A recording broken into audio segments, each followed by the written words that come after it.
custodian is really a good job. It's not, rocket science. It's a lot of physical labor, physical work. And, people ask me and say, well, what's the hardest thing about being a custodian? Well, it would probably be this thing right here, the schedule. The schedule is probably the hardest thing about being a custodian because you have to learn how to work around people, how to manage your time well, and how to work around people and do things when people are not around. I could make a whole lot more videos if, I could video kids and different things, but I'm not, legally able to do that without getting in some serious trouble.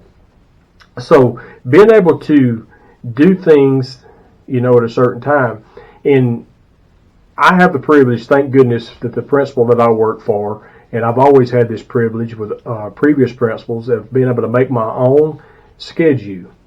And I try to do my room cleaning around, their lunch times and PE times. And we have 4 days a week where at this school that we have a block that teachers are gone for an hour at a time. That's not the whole hall. It's just, I have 4 classrooms that are empty for an hour, and I try to do 4 classrooms within, an hour, give them 15 minutes apiece. And so I take that schedule that I'm given at the beginning of the year of when they have, special classes, whether it be keyboarding or whether it be something outside of the classroom, counseling, PE, different things like that. And a lot of times, maybe a lunch and a PE will run back to back for the same class. Well, that gives me that hour that I need to clean that classroom, but they may be going to PE or counseling within an hour, and that gives me an hour to clean, classrooms. So I divide this up, throughout the week. If I have, let's just say I have 12 classrooms. Well, I try to do it like 6 classrooms on Monday and a different set of 6 classrooms on Tuesday. Well, the same ones I done on Monday, I would do on Wednesday, and the same ones I done on Tuesday, I would do on Thursdays. And Fridays, I have a lot of classrooms on my hall where I have special classes that, where the keyboarding and the counseling is. Well, that's the day that they don't have classes. That is their planning day. And they do different things with kids, so their classrooms are empty during that time. So on Fridays, that's when I do those classrooms plus do some extra stuff that I can't do, during the week because I'm busy doing other things like stocking up my closets, doing a few work orders, a few things that come in that needs to be done. And how I make my schedule is I take a computer and I use a spreadsheet and I get the times. I don't know if you can see this, but I put like 8 o'clock, 9 o'clock, 9:30, 10 o'clock. I do this in 30-minute segments all the way to 4 o'clock the time I get home. I come in at 8 o'clock and work from 8 to 4. That's when I'm scheduled to work. So at 8 o'clock when I clock in, I'm hitting the floor running a lot of times. Like I come in at 8 o'clock and I do some stairwells and I clean the office because my regular classroom cleaning doesn't start till 9. So I work up until that time doing other things at 9 o'clock, and from 9 to 10, I've got classrooms to do Monday through Thursday. And so that's what I do. Then check bathrooms in between those times and different things. And what you have to do when you make this schedule is think it this way. Is you have to think that I'm not going to let this schedule control me. I'm going to control the schedule. Because this schedule a lot of times is not worth the paper that it's written on. Because life is real. You get calls and you have to drop things. You have to unload a truck. You have to go do things. And that schedule will wear you out. I'm the type of person like this. I treat my schedule like this with my classroom cleaning. I tell my teachers, I will be there to clean your classroom unless I get a call, unless I'm not here. That is the only reason that I will not be there to clean your classroom on the days that you're scheduled to clean.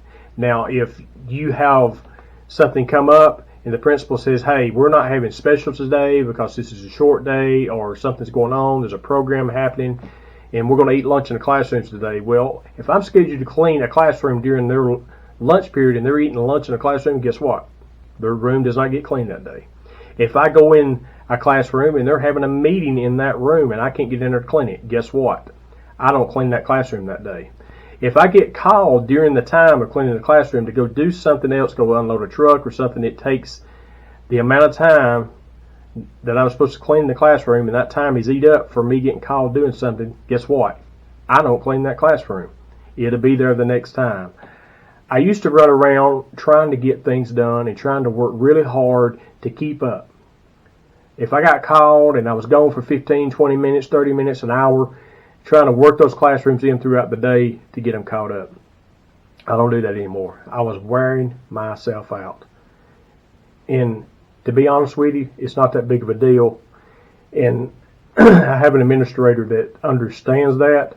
I hope that, all administrators understand that, you cannot run yourself ragged and just try to keep up every day, because majority of the time this schedule does not get interrupted very often.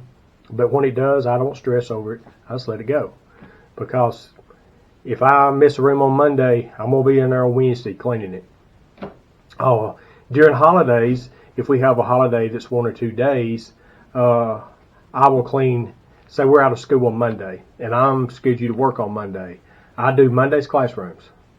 I used to do like Mondays and Tuesdays classrooms, and if I get, time and stuff, sometimes I'll do that. But what am I going to do Tuesday? I'm not going to go in there at 9 o'clock and clean classrooms that I just cleaned on Monday. Okay? I'm not going to go in there and clean the rooms that are scheduled to clean on Tuesday when I was out, kids were out Monday, and I was here. What am I going to do? Yeah, I can sit in the closet and do nothing if I choose, but it just doesn't make logical sense to me. I just don't like to do it that way. Now, I have seen people that clean classrooms like on a holiday, and they clean all their classrooms, and like Tuesday morning they want to be back in there at 8 o'clock, 9 o'clock cleaning that classroom again. Well, that's just a waste of energy, my opinion. This schedule, you kind of have to make it where you have some gaps in there. It's flexible.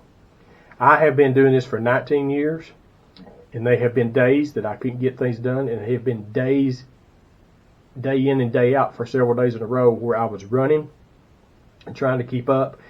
But most of the time, our schedules on a daily basis, we have some downtime. You can work it out that way. I don't like the fact that, we have schools that say, we clean all of our classrooms every day. Well, we have a guy here that has 26 classrooms. As a fact, we have several people here that have 24 to 26 classrooms. You try to clean 26 to 24 classrooms every day on top of doing bathrooms and garbage and halls and on top of the other stuff that you get called off to do, you're going to wear yourself out. You're going to be whipped. You're going to be like, ugh. And you can't really do an efficient job if you're trying to do that much every day. You just can't. It's just not logical to make sense. My thing is you make a schedule. You schedule certain times of the day, certain times of the week, and different times you do things. And when you have holidays, you do extra, which makes your job easier throughout the year. In the schedule, I could tell you how my schedule works and what I do and what I do times, but that doesn't work for everybody because we all have different, schedules, and we have different things that we have to do. And we're in different parts of the country. We're in different, different places. And what I do, exactly how I do it, may not work for you. But the thing is try to make that schedule as simple as you possibly can and spread it out as much as you can to give yourself some leeway and not just be wearing yourself out all the time. So that's just it. And making it on a spreadsheet on a computer is really easy. And just use your time wisely and take your breaks. Take your breaks. Take them wisely, work smarter, not harder, and make every trip that you go down the hall count for something. If you could do something while you're there, do it. I don't carry this schedule around with me. I have it memorized, and I know what works. And if I have time to do a little extra along the way, I do it.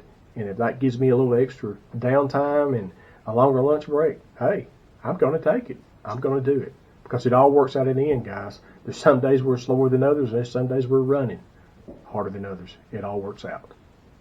So, scheduling is the hardest thing to me about being a custodian.